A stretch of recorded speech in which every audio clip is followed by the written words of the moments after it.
What's going on? What's going on? What's going on, Falcon Faithful? You already know how we get down. You either get right or you get left. Go ahead and get right. We got a special edition for you, the two-piece special, Wednesday style, baby. Let's go ahead and get to it, man. Hit that like and subscribe button on the way in. We got you covered tonight. Let's go. Okay,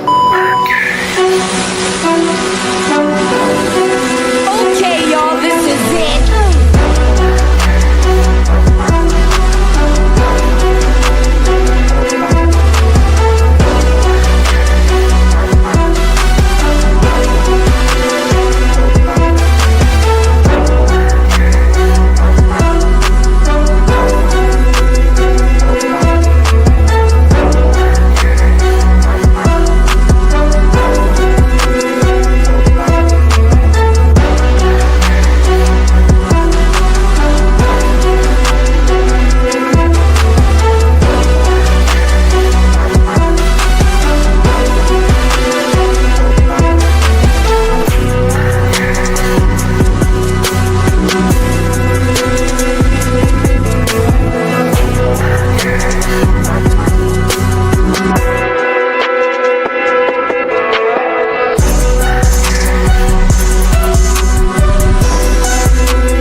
Welcome. You know how we get down. You either get right or you get left, baby. So let's go ahead and get you right. Hit that like and subscribe button on the way in, man. We're going to go ahead and get this thing started. We got Coach B in the building. What up, Coach? And we got K-Dub in the building. What's happening, man?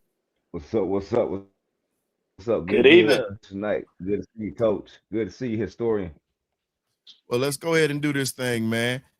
Starting this thing off tonight, we got to talk a little bit about a former Falcon heading over to the Bayou and working with the New Orleans Saints. We're going to talk a little bit about Mr. Thomas Dimitroff taking a job as a consultant with the New Orleans Saints. It wasn't going to be a long period of time after he was fired from Atlanta that this man was going to get a job. It was going to happen because, again, the winningest time during the Atlanta Falcons history happened under his regime.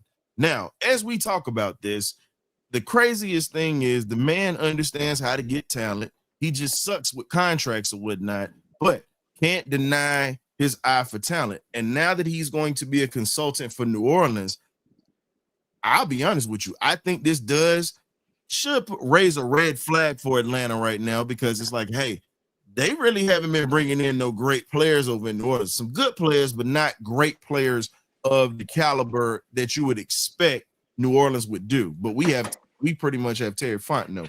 Coach Brent, I'm gonna let you start this one off, man. How do you feel about Thomas Dimitroff going over to New Orleans right now and pretty much getting the job over there, getting the job? How do you feel about him heading over there, and what kind of impact do you think he could have? Well, there's no doubt he brought some of the best talent that Atlanta's ever had in, but there's a cost associated with that.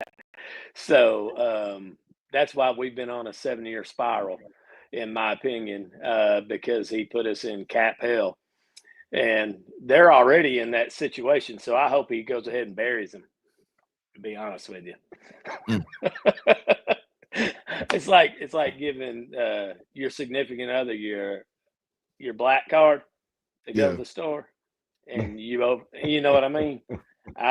You got to be careful. So, in other words, he's horrible with money. That's no shots intended, Miss B. He's not talking about you. He's talking about our former GM. Let's make sure we put that out, because we don't need Coach Brant in the doghouse on the couch tonight. So we wanted to make sure we cleared that up. So if she is watching, shout out to Miss B. K-Dub, how do you feel about this cat going over to New Orleans? I'm same sentiment as Coach B up here upstairs, man. He saying he wanted to go over there and be a spy for us. I think that's what it is, man. Go and run the organization more into the ground than what it is. basically our sloppy seconds. So have at it. I mean, it is what it is, man. I mean, I'm happy with the person that we're suiting now, that we're courting or we're married to now, which is Terry Fontenot. And it is what it is, man. I can't look in the rearview mirror. I hope you're happy with our sloppy seconds, and it is Saints. Aints. Hopefully, we do exactly what Coach said up there in the top box, and say, run them to the ground, run it into the ground. I say this, man. Get all their money up. I say this. I think in this situation, when you talk about it, New Orleans is strapped for cash as always, and you're bringing this guy up in here. Now, I give him this. He understands how to move money around, and he understands how to bring in talent.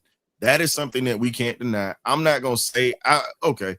If we gonna say we gonna play the sloppy seconds game, we did get Terry Fontenot, so I think we did get the better out of the deal because Terry understands how to get us out of cap hell. So I think if we gonna sit there and swap X's or whatnot, I think we made out a little bit better because of the fact that we're really not in cap hell like we were with Thomas Dimitrov. But it took a while for us to start bringing in the talent that we actually have now. So if you really look at it, I think it's an even trade-off at this point. And, you know, just to be fair, Terry didn't have full control when he first started. He was really mainly in charge of the books. Arthur Smith pretty much had his hand all in the cookie jar when it came into getting all the groceries that came here. But now that Terry has assumed control, you see the type of talent he's brought in. So we definitely are going to see how that plays out this year.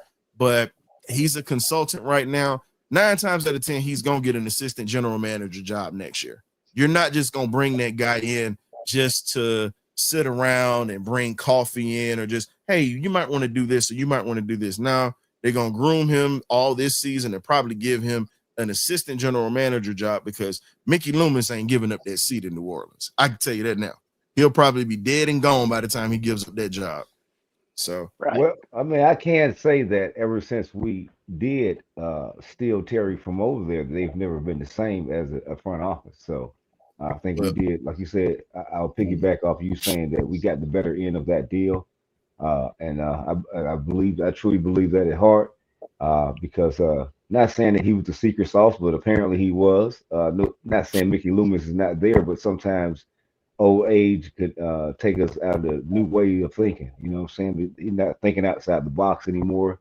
Now he's probably stuck in his old ways. I'm not sure what's going on over there, and it's not my care.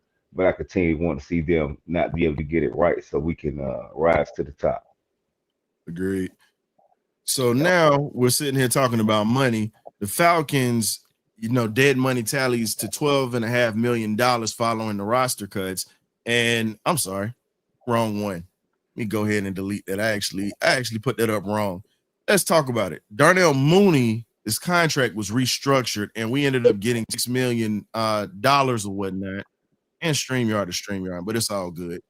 You talk about Darnell Mooney's contract. You got $6 million that was restructured, that was freed up with this here. I think that's a major move for us because that's going to give us the flexibility to have some cash stashed away for a rainy day, just in case we got to bring in something on that offensive line or something on the defensive side. I really believe that Terry is trying to stash at this point and trying to make sure that we have something that's going to keep us out of harm's way. So, K-Dub, go ahead and start this one, man, and then I'm going to pass this to Coach Brent. Let me pop out and pop back in, make sure this thing's working. Well, I mean, I feel like your sentiments are correct on that particular instance, historian.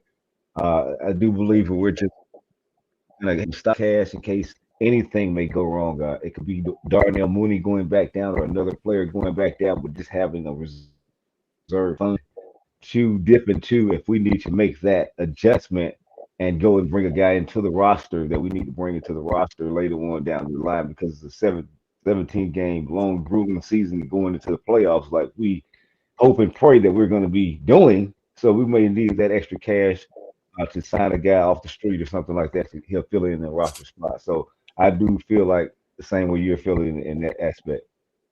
Mm-hmm. Coach? Yeah. time is of the essence. We're early on in the season and early on in the window. Well, I always talk about windows in the NFL, and we're at the beginning stages of the window with Mike Penix, and you got to win now. You saw how quick the window closed after 2017, and you've got the makings to make things happen. And while you've got him on that rookie deal, you better be making hay, because it's really important that we drafted him in the first round last year, because that gives us that 5th-year option with him. And when the tires meet the pavement is when people really start having contract issues. And I think he's being smart by managing that right now and restructuring some things, because you don't want to have all your eggs in one basket and 2 or 3 players and not paying everybody else. So when you get rid of Captain Kirko and those guys down the road, and it's really going to free up some money, that's when I think you're going to see some stuff. I still think Kirk's going to be gone the first time you see a significant quarterback get hurt.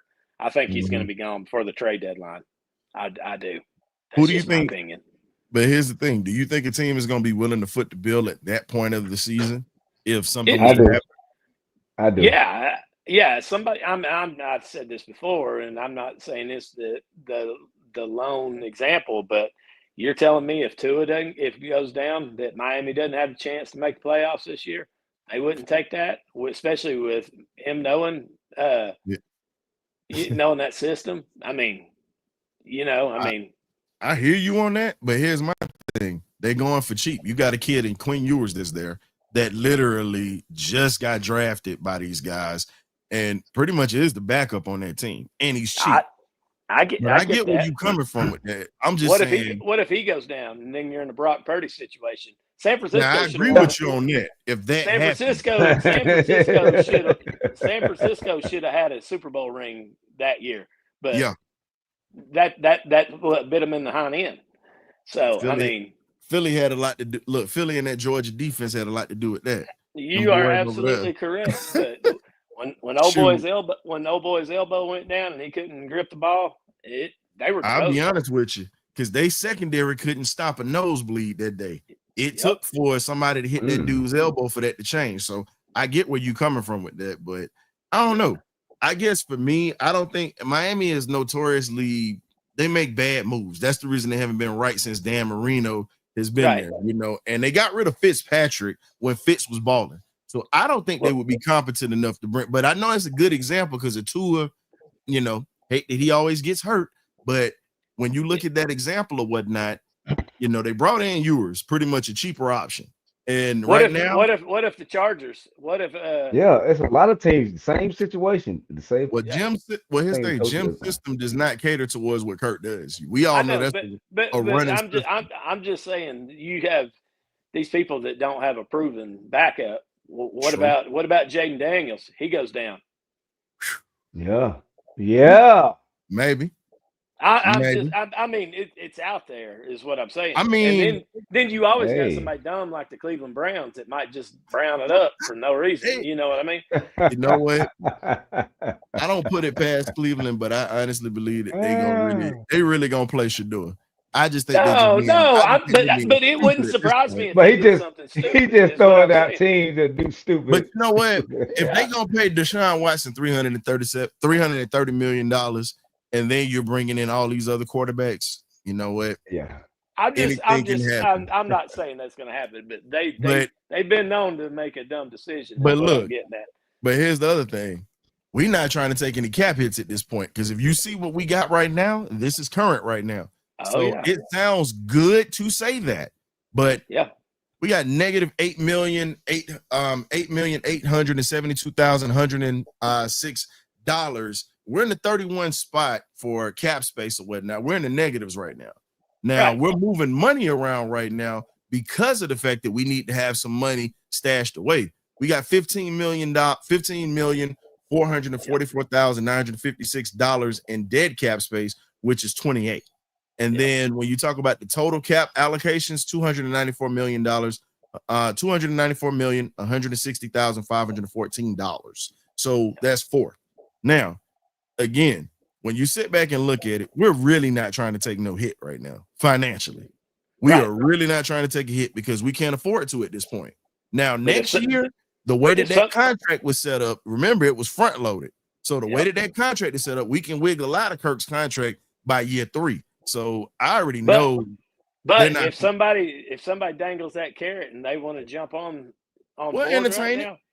Absolutely, yeah. But here's the thing: outside of the money, because we know we're gonna take a hit. How much of a hit do we take, and do we get anything back for Kirk? That's the question. Well, it depends. If a right tackle would be really nice. Again, I'm just saying. I've been preaching this. Look, I've been preaching this all off season. I've been preaching depth, and now everybody is worried about this right tackle spot. I wouldn't be worried if we'd have made the depth move. Lionel Collins was available. I'm just saying. How I feel. Yeah. No, I mean, you and I agreed on this. We agreed off camera on this. Lionel Collins was available. You passed on Dan Skipper. You passed on Wanye Morris. You had 3 premier tackles you could have got for the cheap. But again, we went in another direction. So we'll just let bygones be bygones. We'll see what happens. Maybe they just wanted to go with a guy that knew the system already. Maybe they didn't want to go in a direction where a guy had to learn, even though they got experience that would actually help out. Yeah.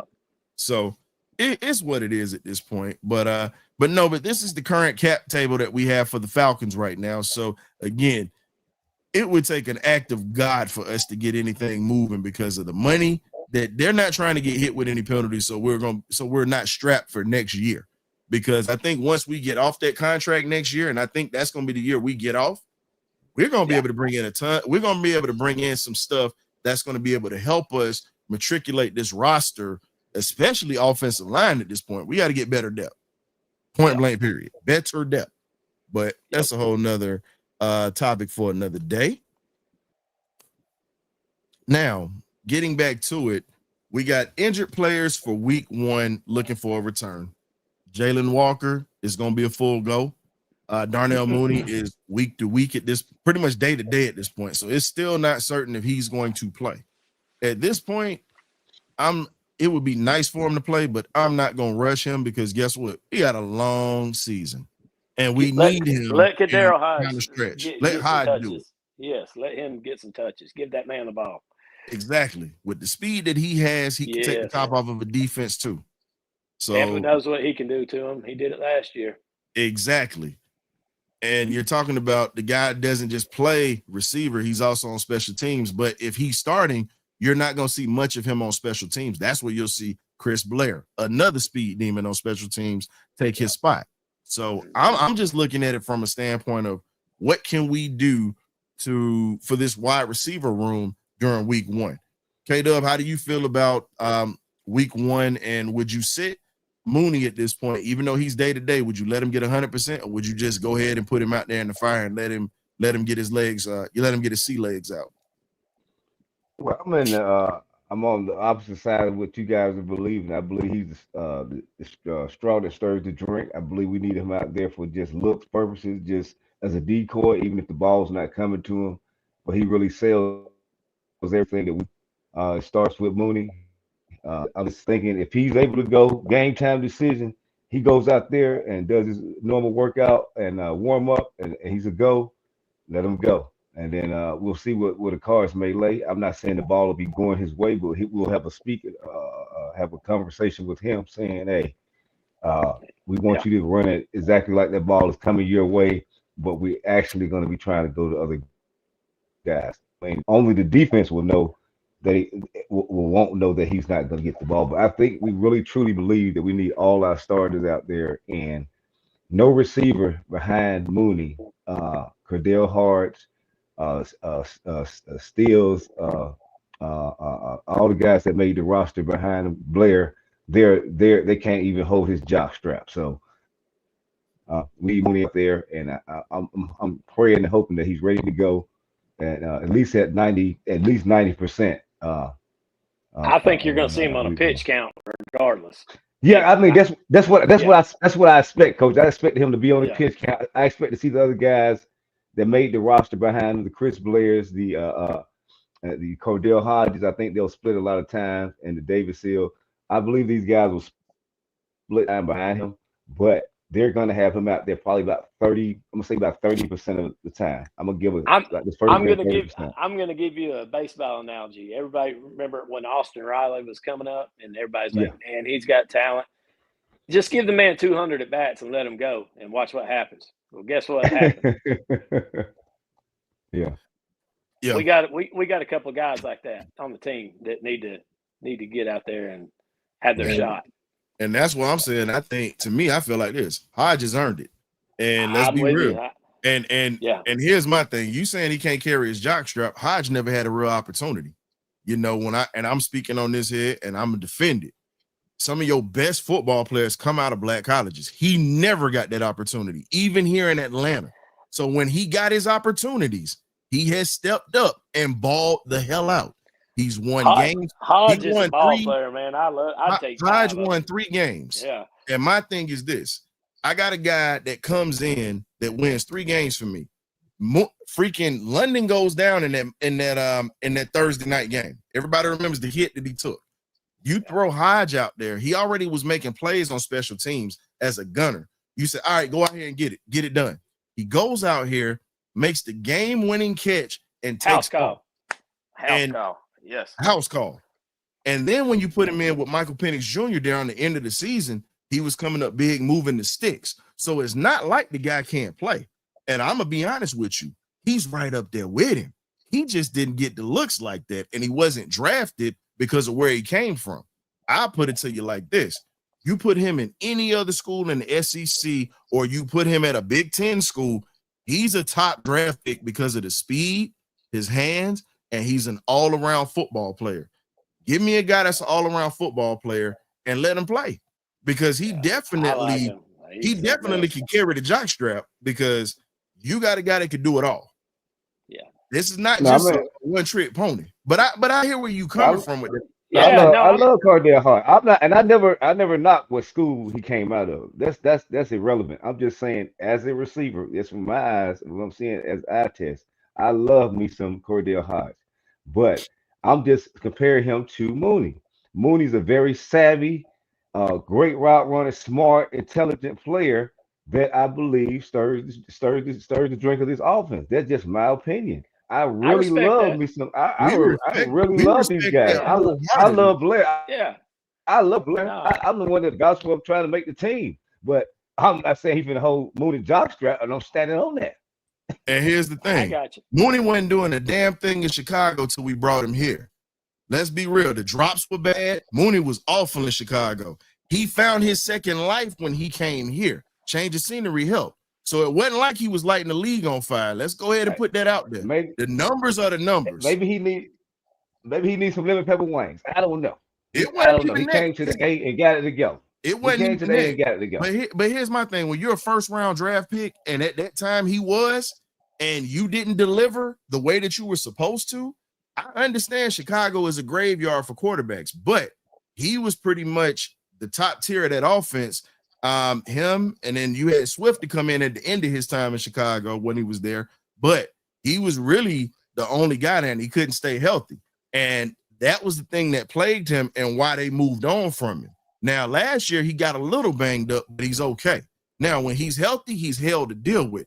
This is the reason why I'm saying sit him out, because he has a history of being hurt. And when he's hurt for extended periods of time. That's why I say, nah, let's let him sit for a game or two. I'm okay with that. We have 17 games this year, long season, and we need him to be 100%. I don't want him having nothing lingering, because, as you said, he brings another dynamic to this offense as being a threat that can stretch the field. But I also got to put Hodge in that category as a threat that can stretch the field and as a savvy route runner, and he's a mean-ass blocker too.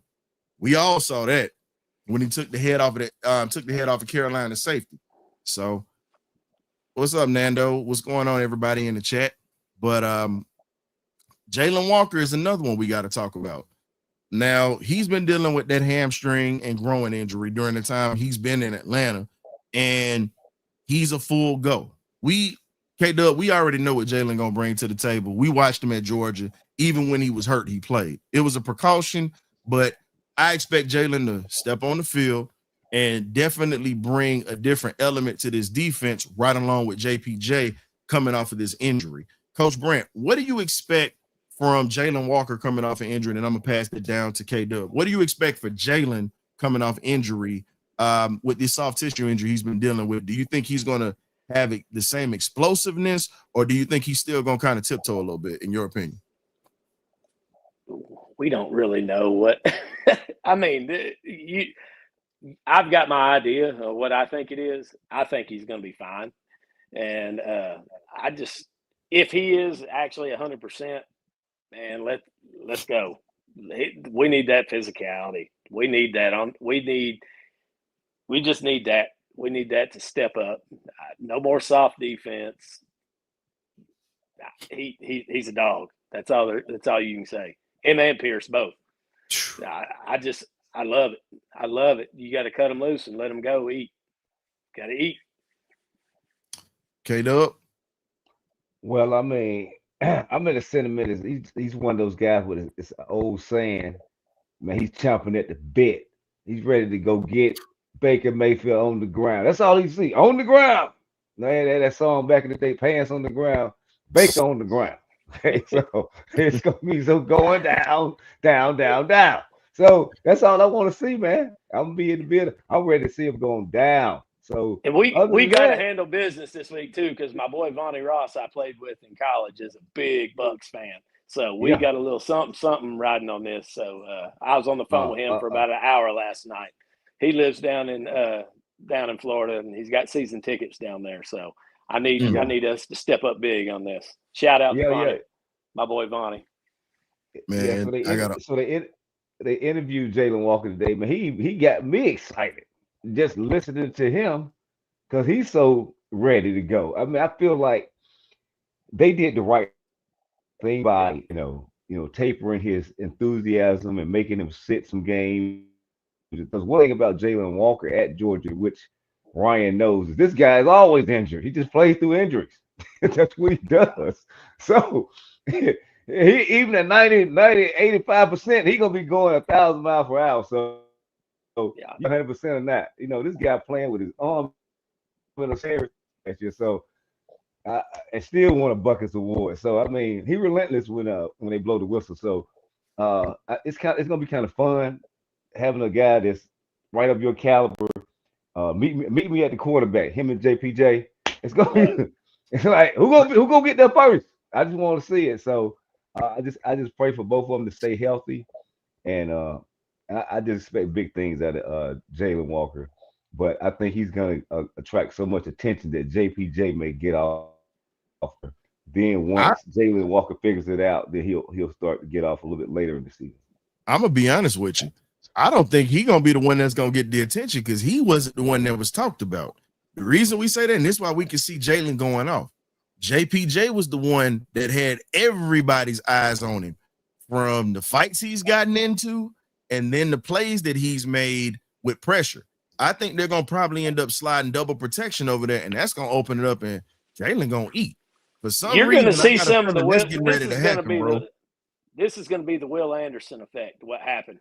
His junior year. No, I'm being serious because his junior year at Bama, he went off. Yep. His senior year, everybody slid to him, and he kind of everybody's like, well. And what happened his rookie year? Remember, you had two linebackers that ate because of him. Jahan Campbell was one, a young pup, and then you had old boy that's up in Minnesota right now that was eating because of what Will Anderson was doing.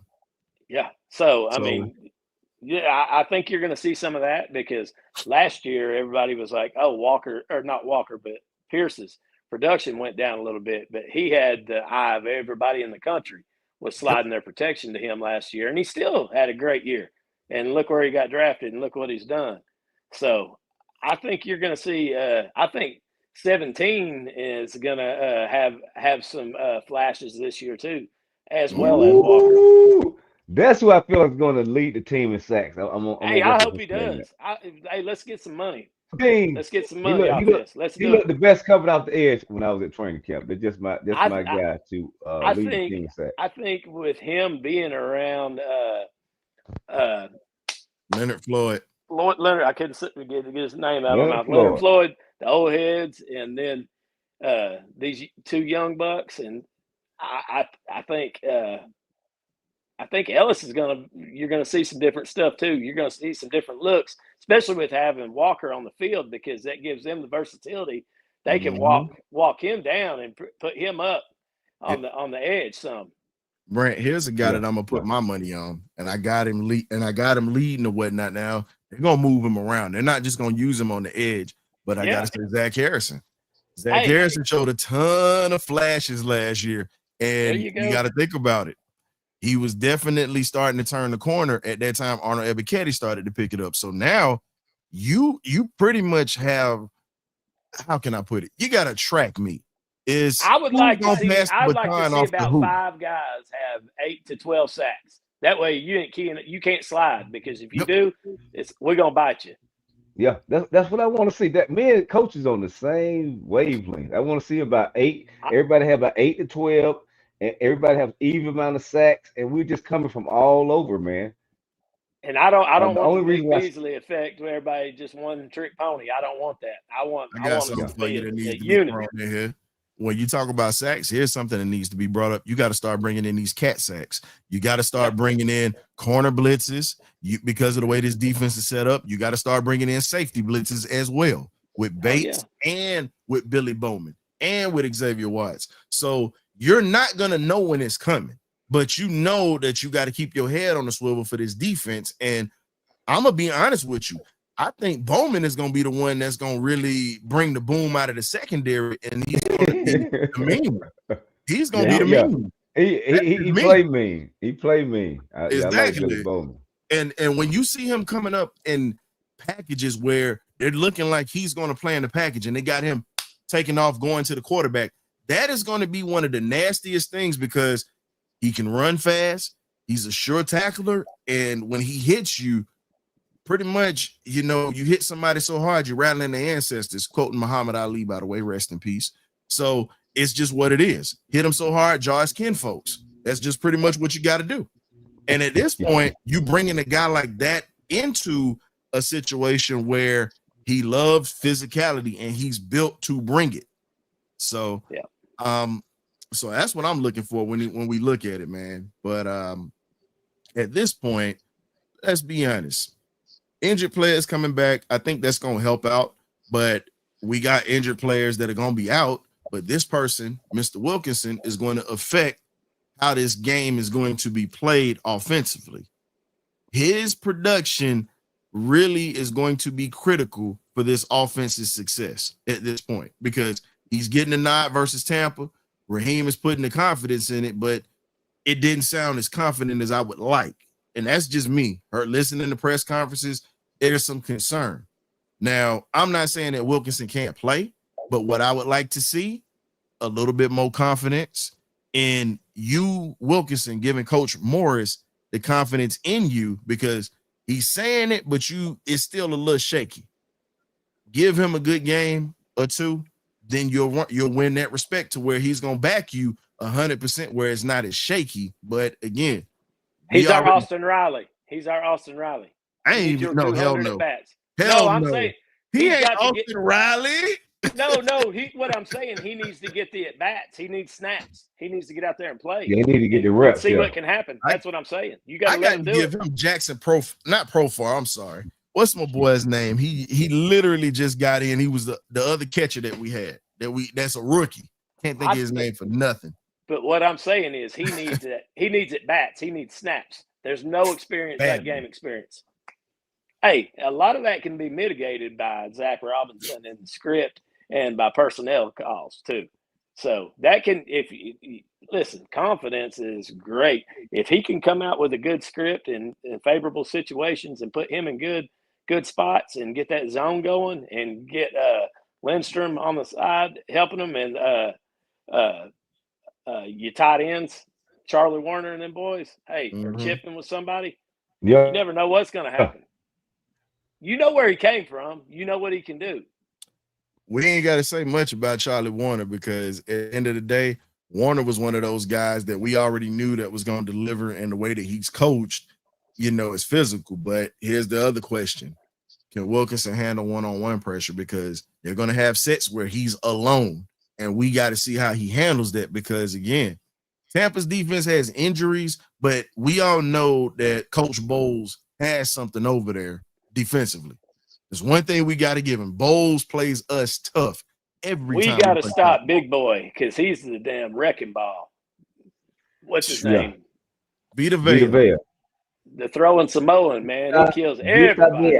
He's throwing everybody out of the damn way. He's huge. I mean, I feel like it's a stalemate because they have the same issue we have. They got Tristan Wirfs hurt, so we're gonna rape they goddamn tackle. They gonna rape us. We gonna rape them. So wrong. Yeah. And I'm saying wrong on that because they owe their second string. We owe our third or fourth stringer, and the second stringer they got has had starts already and has had significant snaps. That's why I'm saying I'm not saying we can't blitz, but you got to also look at the experience factor. Their backup is actually more experienced than ours. So that's why I'm saying, he's not Tristan Wirfs. That's me. I'll give him that. He's not Tristan Wirfs. But he's serviceable till Wirfs gets back, and he actually has started games. That's the difference. Wilkinson has been up and down like the price of gasoline at this point. Well, like I said, there's no experience like game experience. You gotta get to it and learn from your mistakes. And that's the crazy part. And that's the crazy part. And I think Tampa signed Hassan Reddick too this offseason. Hey, a lot of it, Mike Penix is going to have to have. Let me pull that up real quick, fellas. Going to have to do some business too. You know what I mean? He's going to be responsible for some stuff. So, and I agree with you on that. Yep, Tampa Bay did sign Hassan Reddick. So again, Wilkinson's getting ready to have his hands full with a guy that was a top pass rusher in the league. Yeah, no doubt he can play. So that's why I'm saying, look. It's not going to be no free lunch, my boy. You getting ready to get tested quick. You know what always slows that down, though? Oh, the screen game. Quick. Getting punched right in the mouth. Oh, yeah. Yeah. Reddick is a player that does not like physicality. If you pay attention to him in Philly, he don't like physicality. Yeah, they start, man, get off my feet. Get off of me. I don't like it. You're barring me up. Yeah. And at this point, I look at it like this. I feel as if, okay, to set the tone of the game, first play don't need to be a pass. Guess what? Run right to Reddick's side. Get Wilkinson comfortable to get him to literally get Reddick thinking like, I'm going to have a fight all day. Get him thinking this. Get him to where to me, I feel like first two plays, run it right at him. Run it right at him just to have him thinking. In a lot of, the personnel, are we going to be in 11 personnel? Are we going to be in 12? What does Penix feel comfortable doing? And that's a question that nobody's really seen except, last year at the end of the year. But Zach Robinson and them know what's going on and what he feels comfortable with. Is he, when they went to, this system that they run, wasn't a lot of shotgun starting out by trade. And now, and it's kind of morphed. And so I know I'm old school a little bit, but I still think you're gonna have to use two backs a lot. And or an H-back or Algier in there at the same time and use it. Lean on them boys. Lean on them. Remember, Algier was a linebacker at BYU before he became, and he was also a running back. He played both sides of the ball. He could be our Patrick DeMarco, but with more bang, is what I'm saying. He could make something happen. He could be our William Andrews. A little bit. I'm just saying. I agree. Yeah, I truly believe his role changes like coaches is insinuating right there. I mean, I really believe that his role morphs this particular season because of the injury to McGarry into a fullback role. And I think that'll matriculate as the season progresses. But that's just my assumption too. So, Coach, that's a good point you made right there with Algier. And when you look at it, Robinson has to be willing to use him. That's gonna be Yeah. Yeah, key. Because if yeah. we're not using him, you already know it's just crazy. That's all I can say. If you're not using that young man and the talent that he brings, that's one of the craziest things that you cannot do. So at this point, all you can do is just kind of shake your head because now, let's be real. I'll say this for Zach Robinson. Courage does not come from the absence of fear, but from faith that's greater than any problems you encounter. Guess what? You got problems. You got to have faith in what you have, in your weapons. You have some of the best weapons in the NFL. You got to use it. You want a head coaching job? You want to be a man that's on top of the world? Guess what? You have to prove it at this point. So that's where I'm at with it right now. I like it, but we got to see it. So that faith has to be into what you're going to install with this game plan. You got to put faith in it, and you got to trust the fact that guys are going to make plays. And you got to be able to move these guys around so we can cover up some of these deficiencies on offense. That's just my opinion on that. But getting back to it though, had to put a little motivational quote in there. Yeah, I'm the realistic one. Y'all call me the wet blanket. I don't give a damn, but I'm gonna give some positive hope too. So it is what it is. We got two things that match today. We'll talk about it. But here's the other thing I want to talk about today. We were already talking about the offense. How can we neutralize this defense? We're getting into the matchups right now. We're getting into our game matchups at this point.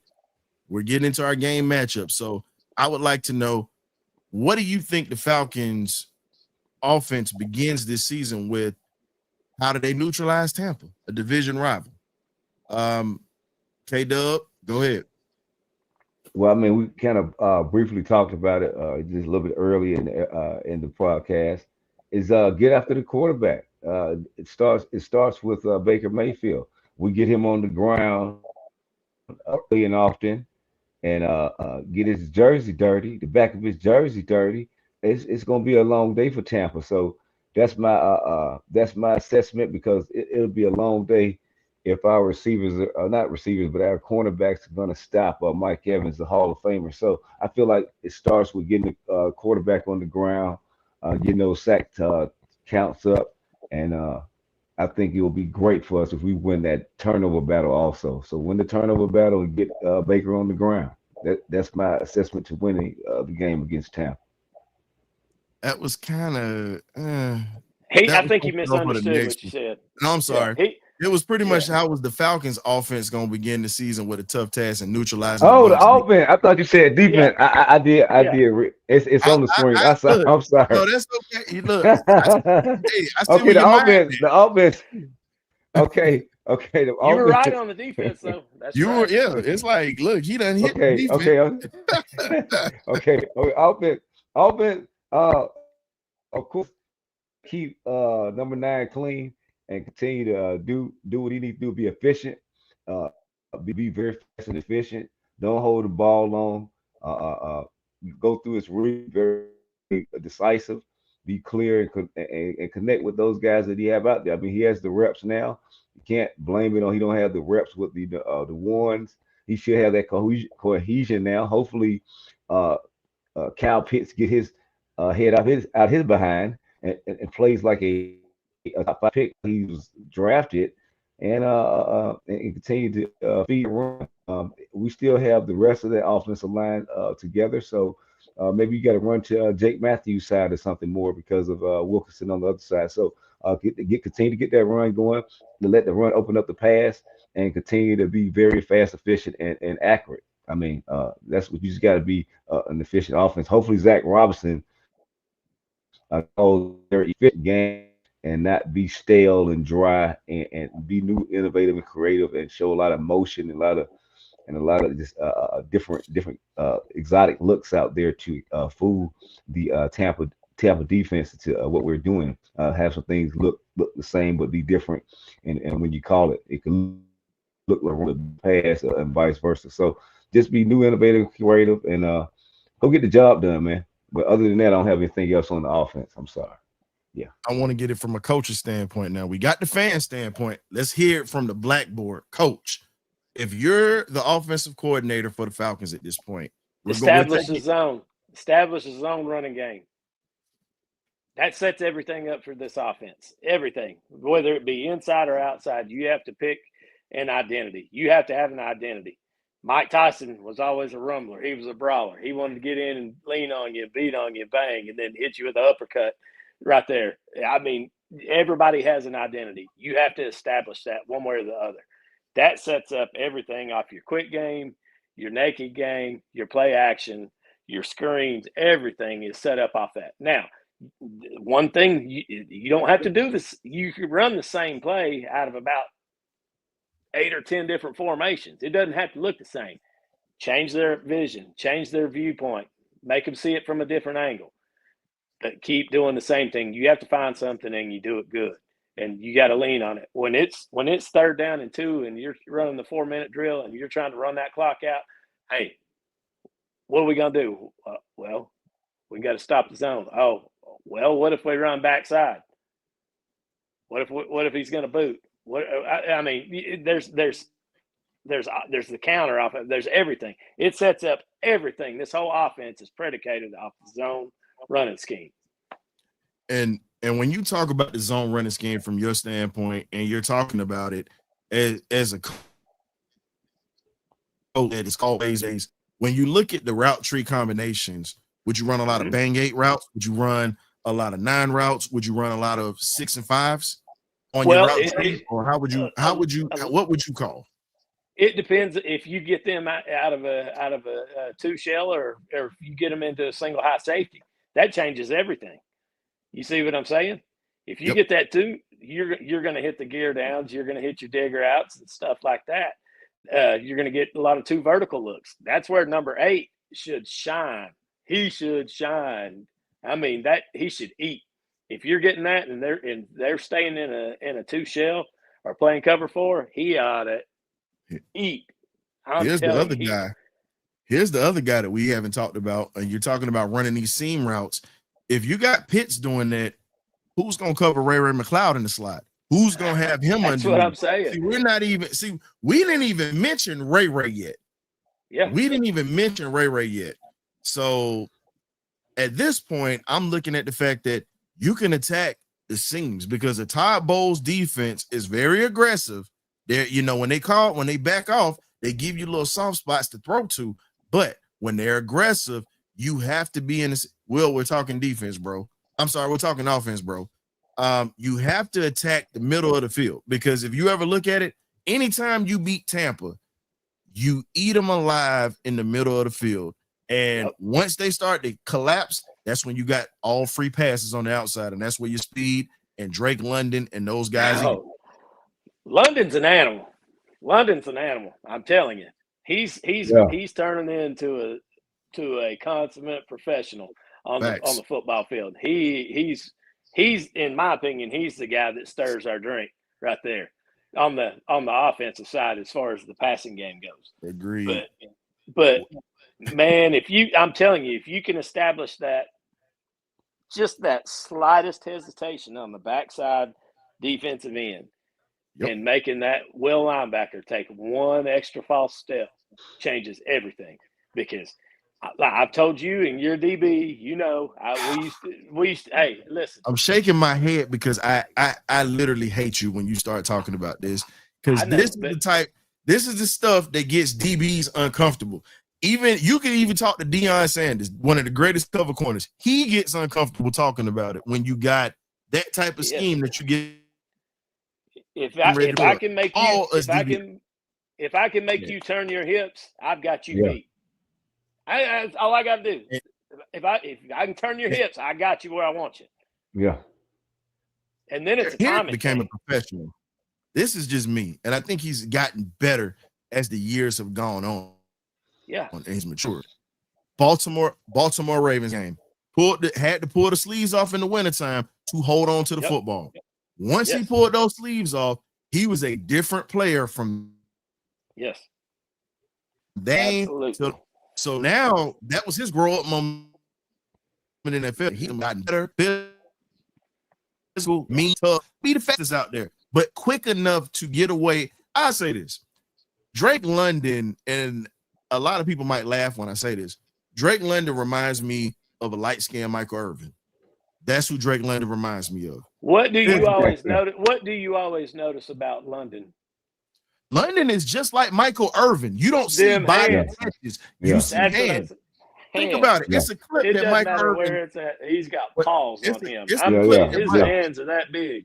Think about Yeah. it. It was a clip that Michael Irvin had where he went to see Martellus Bennett and those boys from the Chicago Mhm. Bears at that time.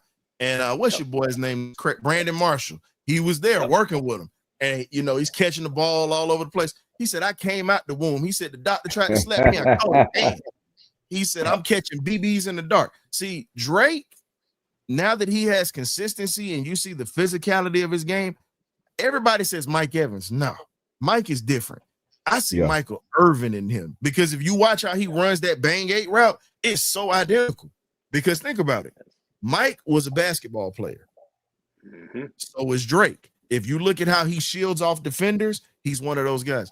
No, William, he's not a possession receiver. You can't call him that. No, he's not a possession receiver. He's one of those ones that can change the game with anything that Yeah. happens. You Possession gonna receiver moves the gonna chain. see this year. He ain't no damn possession receiver. Exactly. That's a disrespectful comment right there. I'm All putting I'm gonna it up say there. is 9 to 5. That's all I'm saying. All I'm saying is Yeah. this: who do you think Penix's go-to is? That is his go-to. Think Yeah. about that. That is his go-to. Just like Troy Aikman was with Michael Irvin, that is how Penix is with Drake London. So again, I just look at the games, the similarities. It's exactly the same. Everybody wants to call him Michael Pittman. Everybody wants to call him his hell no. Pittman, oh man, hell no, man. Don't Come look on, at man. footage. Don't do him like that. Go look at footage of the playmaker. That's all I'm gonna say. It's the reason that man got a gold jacket. So Yeah. But in my, Come just on, my man. humble opinion, Call that him out, Billy a stat, and it doesn't necessarily, that's just me. That's what I would go to is the zone to get everything going because Agreed. everything branches off of it. But hey, it might be the toss. It might be a pin and pull. There ain't been about 3 ways you can run it, but you have to be able to do it. And it might be the inside zone instead of the outside. It depends on what you're going to establish as your identity. But you got to find something, and you got to, when it's time to it, you got to do it. Don't shy away. Don't get cute. And here's the thing, and like I said, man, Drake is gonna get better as time goes, and it's just certain guys, they start off a little rough, then they just get good, and they stay that way. You know what I mean? And all I'm saying is there was a wide receiver. Now, yes, I'm going historical for y'all tonight. So if you don't know about him, look him up. And I'm going down the HBCU route. There was a wide receiver by the name of Charlie Joyner, great route runner, good hands. Yeah. And when you talk about Charlie Joyner, he moved around from the Oilers to the Bengals, and then he finally got into a great offense in San Diego and became that legendary receiver that got a gold jacket. So all I'm saying is this. When you look at Charlie got better over time. I ain't comparing. Charlie was a different animal, but he got better over time. I'm seeing the same pattern. I'm comparing Drake's playing style to Michael because it's physical, but he's getting better over time like a Charlie Joyner. That is what I'm getting at. So I ain't comparing him to Charlie because Charlie was a mean, nasty sucker and could do it. But Drake, definitely a Michael Irvin clone. He just light skinned. Got taken out the incubator a little early. But there ain't nothing wrong with that. Cashing in on that one. But now we already talked about the defense and whatnot, and how can the defense set the tone early this season? I'm gonna start this one.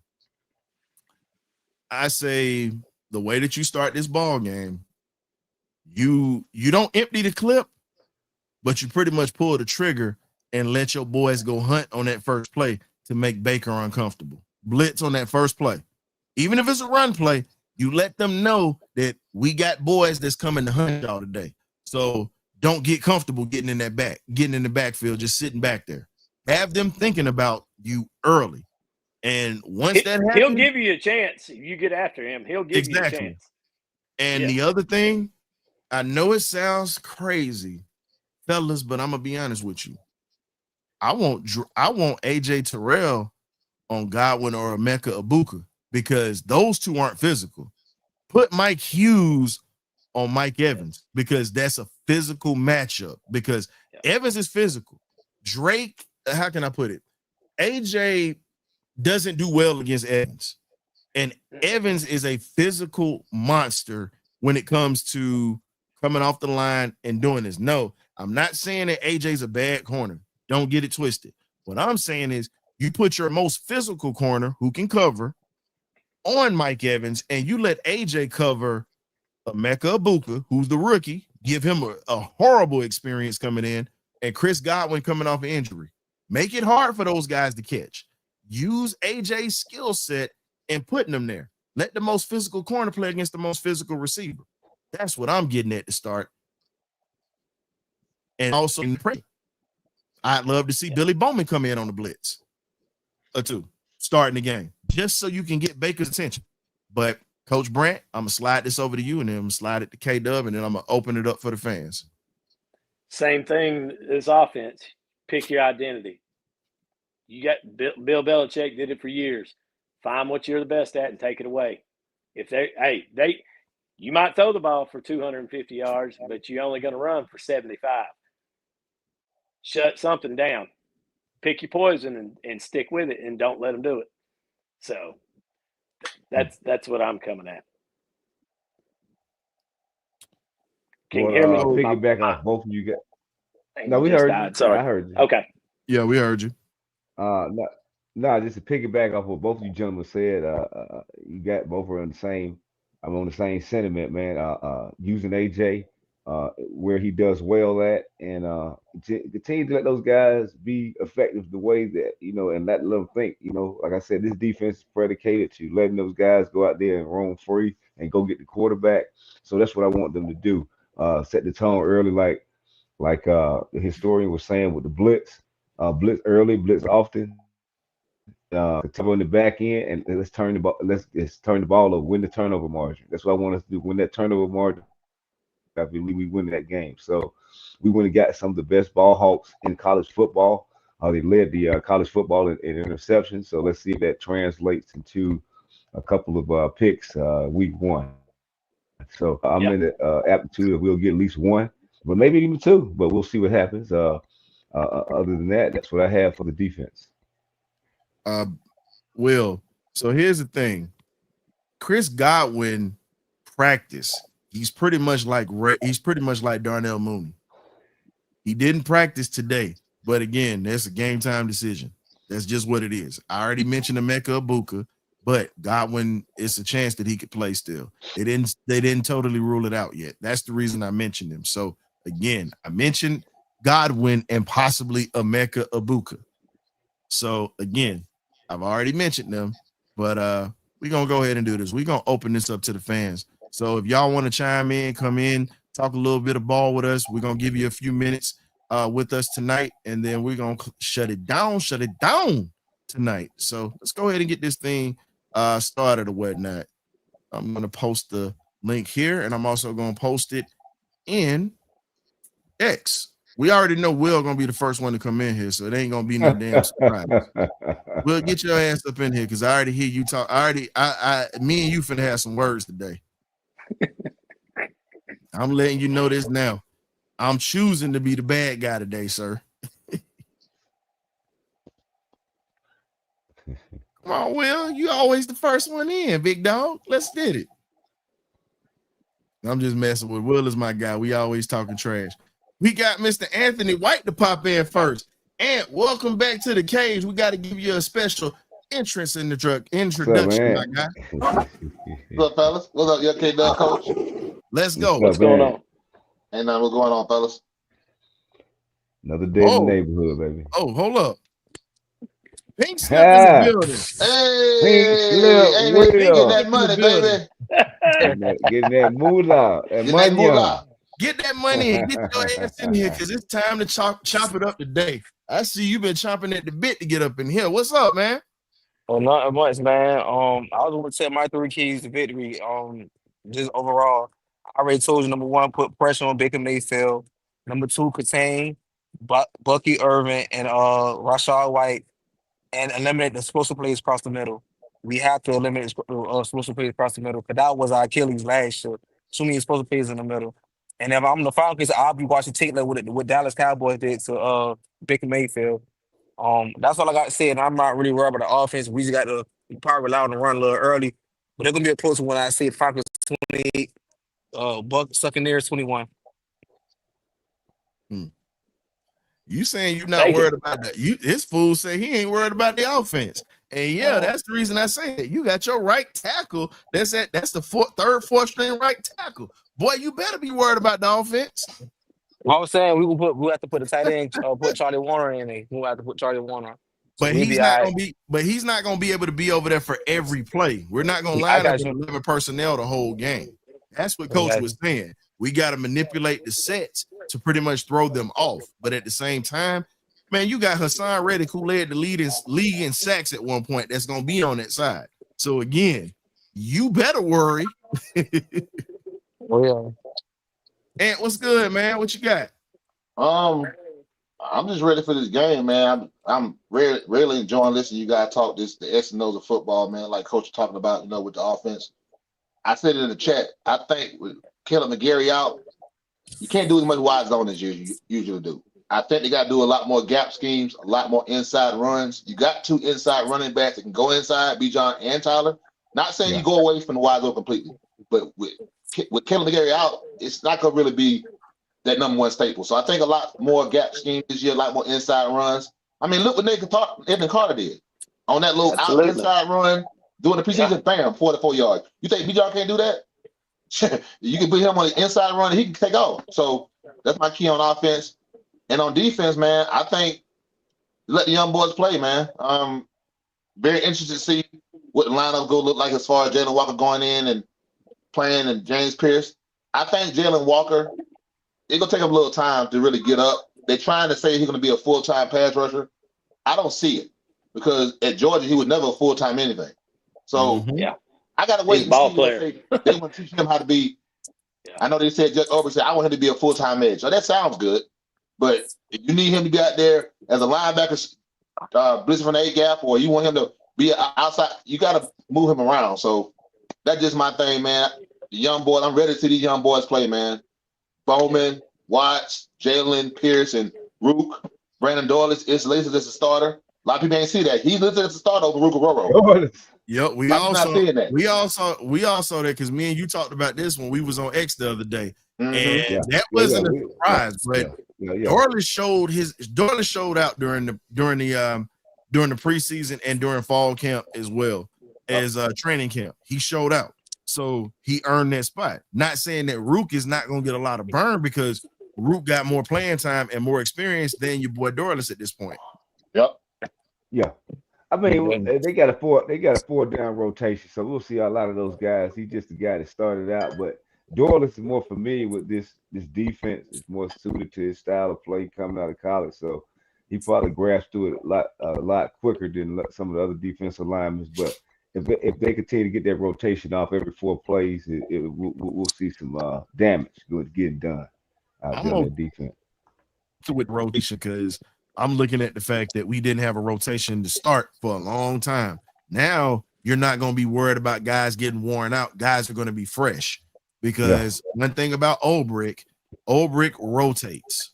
He rotates D linemen, he rotates linebackers, and depending on the type of coverages, if you're not the number one guy, he's going to be rotating guys in the secondary as well. So again, he never wears out his defenses. Pay attention to that, fellas. Yeah.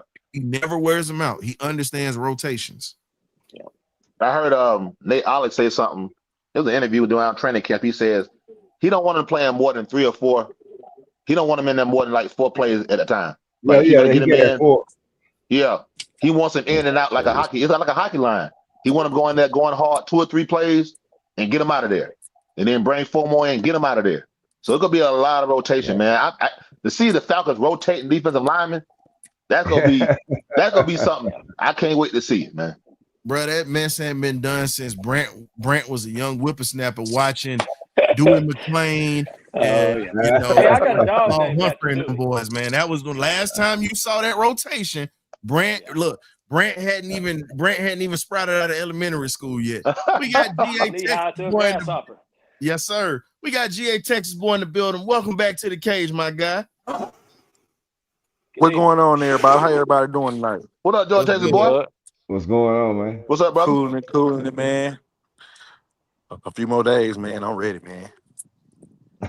I'm ready. I'm ready to see the birds. I ain't gonna lie. When my Sunday ticket got activated yesterday, that made me even more ready for the season. Yes, I'm like, sir. man, Yeah, come we on, ready. Ticket activated, baby. It's activated. activated, ready to go. Yeah. But yeah, man, I'm ready to see that Oh, defense. yeah. Like just like Hey, Don. Ron had said earlier about the offense. I want to see how they gonna make it work with Wilkinson, but I really want to see how this defense gonna look like the actual starters. Like how this, because that first game against the Lions, I think the defense looked really good to be 2s and 3s. So I want to see what it's gonna look like with the 1s and the 2s. You know, the actual rotations. Yeah. Mm-hmm. Yeah. Oh, Me too. and what a lot of people are missing. Ulbrich Are you and doing Raheem inventory? are You doing very, inventory? very familiar with each other, so they're going to be on the same sheet of music. You know, last year that was a train wreck. That was awful. Watching Jimmy Lake, man. Can we Yeah. You mean just go James ahead? Blake? Wait a minute. We got to give Jimmy Lake a sound because we didn't give it to him. But rest in peace to Jimmy Lake's defense. Yeah. Oh, bless it with holy water. Oh, get him up out of Hey, here. but I'll take Rest in peace to Jimmy Lake's defense. Yes. All I'm saying, as soon as you mention that, no, we got to give him the Undertaker, man. You got to bury that. That's something that you don't even want to bring back up. I No. see another ahead. defensive Right lineman in days coverage. I'm jumping in some cold ice water. If I see Matt Jr. in coverage or James Pierce in coverage, I'm jumping off the doggone side of the roof, man. I'm Now serious. here's the thing. Who's to say if we wouldn't have kept I'm just playing Judon or outside. whatnot, what this would have looked like? Because when they were blitzing him, he was a problem early in the season. When they started dropping him in coverage, he got horrible. But now you got guys that understand. We got a defensive coordinator that understands, okay, I got weapons. It's time for me to deploy my weapons. Here's the thing, and I'm gonna say this here. The most devastating thing that can be deployed on a football field is a man's body. That's the most devastating weapon that you can have outside of your mind. You have to be, as a defensive player, you got to have a little bit of crazy to go run 100 miles an hour to go knock the hell out of somebody. You got to have a little bit of crazy in you.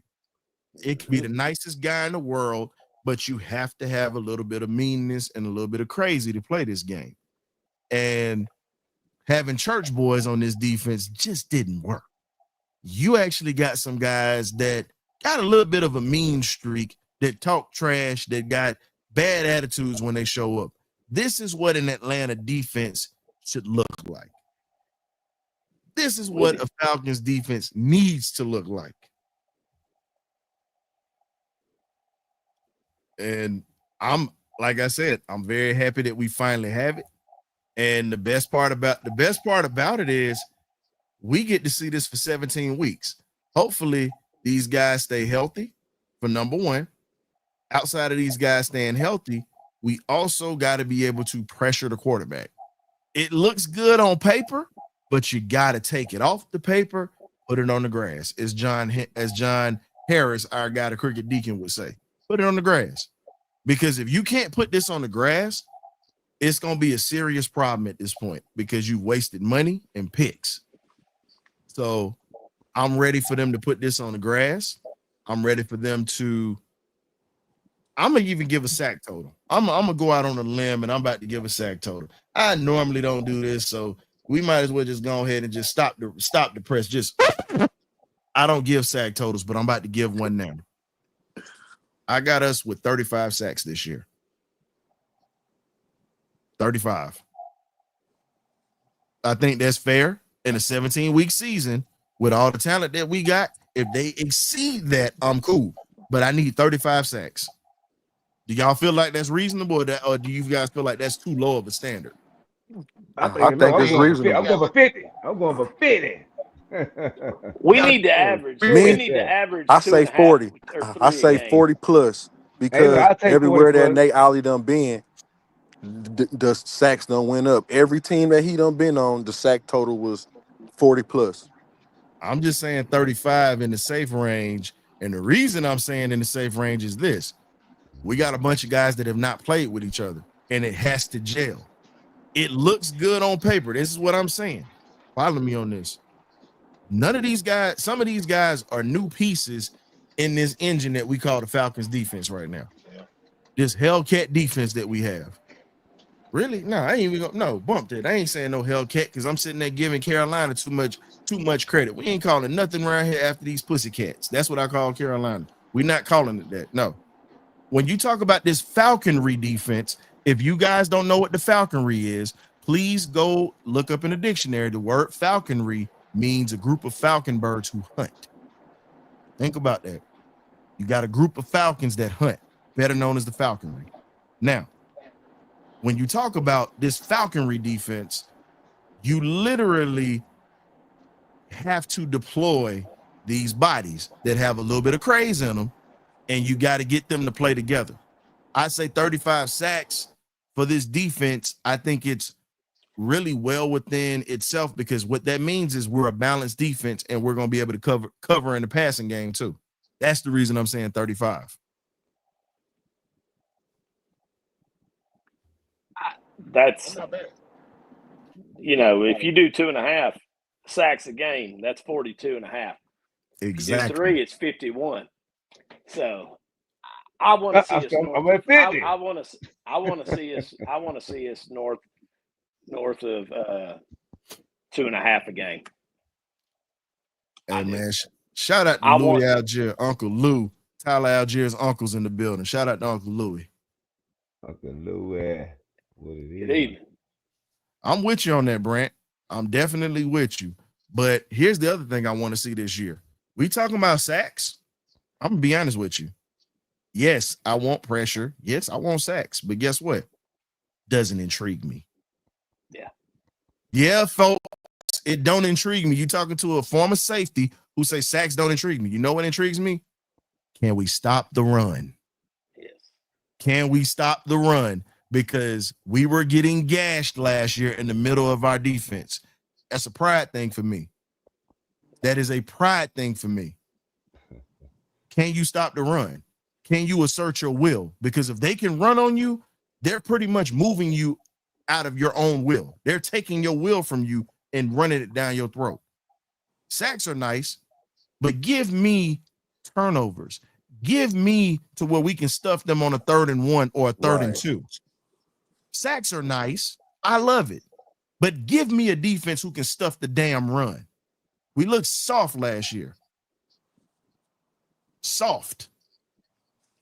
I'm going to go on a tangent. I don't want to see no damn kickers missing no kicks this year either. Sorry, I had to say it. Yeah. Yeah, hey, look, it need to be said because I'm over that. I say as soon as Koo start not being Koo, go ahead and bring in Lynn Craig. Don't even hesitate. Can I go ahead and give you a round of applause for that, Brent? Brent, here you go. You literally hit something that a lot of us been thinking. I just don't. Go ahead. I know a lot of people, they pine for Lenny Craig, and listen, he kicked a lot of nice little field goals in the preseason, but you got to look at this kid. Kid has never, before this year, kicked on an NFL field yet. The intention this year was to bring him out of kick. I thought that the whole intention was to get him on the international pathway program, stash him on the practice squad, and try to let him go next year. I don't think, even if Koo struggles, I think they're bringing in a little better. They're not bringing that young guy out there. You're in the portal, man. Ant, you are definitely in the portal, bro. We can't hear you. You going in and out. I'm sorry. Go ahead, bro. I got the gist of what he's saying, though. Yeah, we were deciphering what you were saying, but it was coming out very distorted. Yeah, you in the portal. Yeah. I don't So- want to lose any games because our kickers do something squirrely. I'm over that stuff, man. That's Yeah, First off, we don't need to let it get. First off, we don't need to let it get down to where we got to rely on the kicker. Exactly. I know, but I don't want to see That's no. where I I'm don't at want to with miss it. no extra points. You miss an extra point, you get your ass over there and sit down. I'm with you on that. Sit down. Yeah, You better go to the net and practice what I'm on those saying. kicks. Just somebody over there, man. I'm like Jimmy Johnson. You can't do your job. We'll get somebody else that can. I'm tired of it. And I'm with you on that, Brent, because at this point, why are we gonna sit back and continue to keep putting ourselves in that situation? Guess what? Generate points, generate turnovers, run the football, don't waste possessions. Because if we waste possessions, then you put yourself in a position to where you got to rely on Koo. Now, Koo's hit a lot of game-winning kicks, but he's also missed a couple of game-winning kicks as well, which we've seen. So again, I don't want to put the game in his hands. At this point, I don't trust him. Yeah. Man, I'm gonna be honest, and I don't know if it's just me, but Koo ain't been the same ever since his truck got broken into and they took his cleats. Yeah, but that is a good He changed assessment. Yeah, that's a good assessment. That might be his lucky cleat. And can we bring him back? Hood? Can the I Hood played bring with the a cleat guy in back? college that had a damn shoe. Can we just put his cleats back on his doorstep? No, he got his cleats. No, he got his cleats back. All the zones. Oh, he got them back? No, hey, K-Dub, no, he got his cleats back because he got them back the next week. The problem was it just messed him up. He was through after that. Hey, man. He was shook. It ain't no more Magic City lemon pepper wings no more. Oh, Lord. Oh, like you shouldn't have been leaving your lucky cleats in the back of that car in the first place. Come on, Why now. are you not leaving your cleats at the damn locker room anyways, man? Man, you got two things that don't match with this food. Y'all ain't never got two things that match. That's just what it is with this food. Hey, man, but one week he booming kicks, the next week he got a pulled hamstring and missing things from 35 yards out. Come on, man. I mean, who wears their cleats outside the facility? Seriously, why are you wearing? Damn, leave them in the locker like everybody else. What? I guess he like to sleep with him or something, Coach. Damn, he's superstitious as hell, as we see. We got the last one. You got to come on camera, bro, before we pull you up in here. We can't just do that. I know it's my man, Jaden. Hey, put your face in the camera, Mr. man. Algier, I'm with you 100%. I hope your nephew gets to pound the ball. Jay, we can't see your face, bro. Run it. Facts. Hey, Jay, we definitely like on those short yardage situations, instead of putting in Tyler Algier or just Bijan, put them both in the game. You ain't gonna know who's gonna get the ball. Exactly. Jay, what's good, man? Man, I'm ready for Sunday, dog. I'm ready for Sunday. What's everybody cooking Sunday for the game? I'm gonna miss that. I gotta work. The game come on at 10 o'clock in the morning for me. No, he said come on at 6 o'clock in the morning. 10. Oh, 10 o'clock in the morning. Brent, what you cooking? Ham, no burger? No, I'm gonna have some of them wings on the smoker and thighs. You know me. Okay. I got that dirty bird chicken going with the hot sauce. That sounds good. Gonna have me a big cup of Joe, and that's if I don't go fishing before the game come on. That's right. I'm gonna make sure I'm going fishing right now.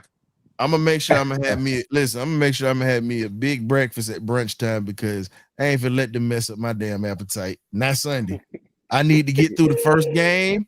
I ain't finna let them worry me and mess up my appetite because I'll be pissed if I get me a nice ribeye and they literally play with my emotions. The steak ain't gonna taste the same. So I'm gonna eat before the game.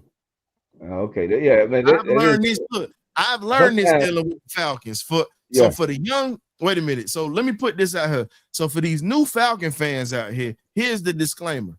Make sure you eat before every game because your food will taste horrible after a loss or a piss poor performance. Eat before the game. I'm putting this out here for y'all now. I'm gonna tell it to you in the pregame meal, but you gotta eat before the game. An old veteran told me this. Shout out to my grandfather. He been around since 1966 as a Falcon fan, and he explained this to me. Many meals have been wasted on Sundays. Do not waste food. Groceries are high, folks. High Eat the is first rap. half. Get it done before halftime. Facts. Cash in on your food early. Cash in on it. Well, I don't know. I'm gonna try some of that new food at the Benz. I'm gonna be at the game, so we'll see what they have in store for me down there. Hey, if you get on TV, you better shout us out. Oh yeah, BirdCage for sure in the field.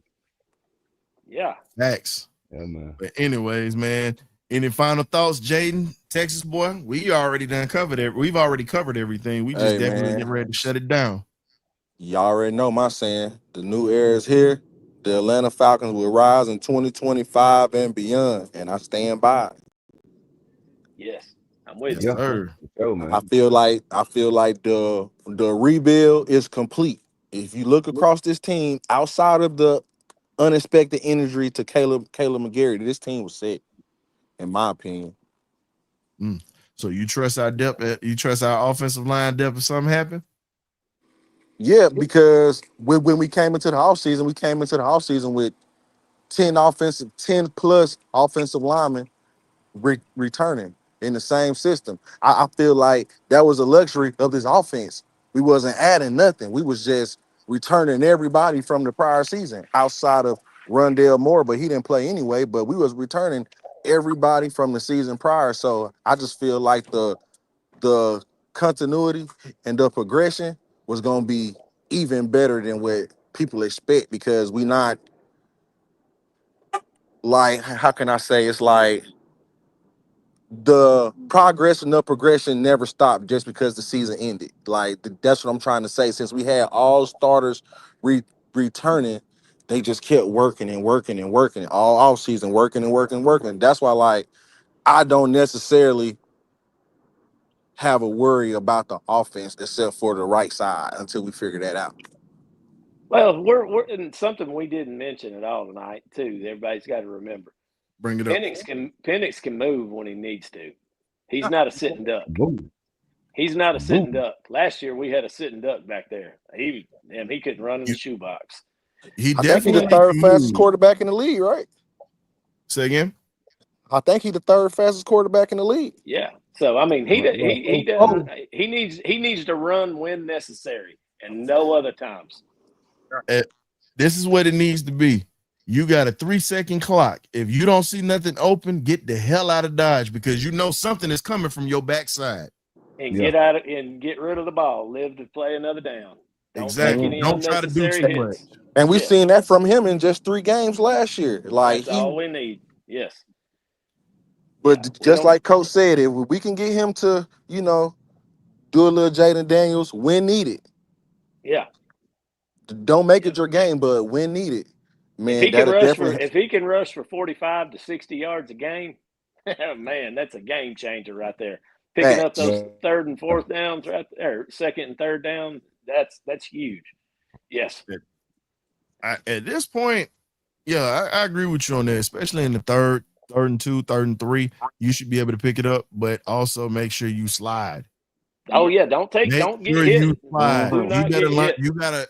You have to take care of yourself, because it's a lot of D linemen that want to make a name off of you. They already know about you. And that's my whole thing. I need him to be aggressive, but be smart. Be smart. You know where he's from. He'll try to fight somebody. We got to get another check, man. Here's my thing. I don't need them fight. Listen, that's why you got them crash outs. No, we don't need you getting hurt. We need you to stay healthy so you can lead this. We know you're not no punk. You ain't got to prove it. That's why you got people that we pay to protect you, bro. Exactly. We got you. Stay cool. Bump that. We don't need the quarterback getting hurt. I'll take a crash out on the sideline getting fined. Yeah. Shoot, we'll do a GoFundMe for homeboy if he got to come out there and protect Penix. I'm good with it. Yeah. I'll start it. I'll put the BirdCage tag on it and all, create a poster and all. I'll start it. I don't need this quarterback getting hurt. No, because I do not want Kirk coming in at all this year. No. I wouldn't say that unless we know we already got the Division 1, week Yeah. 17, week 18. That'll Go be the ahead, only. Kurt. That'll be the only time. But what I'm Yeah. saying is, I don't want him coming in anytime earlier than he needs to be. If Fact. you get what I'm saying, or if we got a Yeah. blowout game and Penix gets to sit. Yeah. Just saying. I'm Hey, okay man, a with him coming blowout in game, early. man. Hey, man, a blowout game. We can still show the league that Kurt still got it. Dish and tape. Yeah. Jay, what you got, But man? hey, to wrap man, this thing up? I'm finna get out of here, y'all. I just got a good cloud cover, so I'm definitely finna try to go fishing. Hey, man, go ahead and get that Hey, them look, grits I and that appreciate. grease ready, Hey, boy. look, I sure miss fishing, man. Hey, look, have a good time, GA Texas boy. Yes, sir. sir, Hey, man. Y'all all have. just remember that first tap is him hitting it. The second tap is him letting go. So set the hook. All right, now y'all all take it easy, All man, and rise up. Yes, sir. Rise up. Rise up, rise Hey, up. what you got for us to wrap this thing up, man? Gotta say is defense, defense, defense. That's all I gotta say. All right. Definitely appreciate you for stopping through, my boy. We'll definitely catch you on Sunday. You be easy, my boy. And we got the magnificent BirdCage crew. Appreciate you guys for tapping in tonight. K-Dub, thank you, my boy, for coming through. Coach Brant, thank you for coming through as well. And for the viewers out here, we appreciate y'all for tuning in tonight, because without y'all, we wouldn't have this show. So check out the pregame meal on Sunday. It's going to be 12 o'clock, an hour before the game starts. Then we're going to have the halftime report, and then we're also going to have the post-game show. Hopefully we'll have a party line. That's what I predict. So y'all be easy. We'll catch you next week. You either get right or you get left. Tap that like and subscribe button on the way out. Ghost.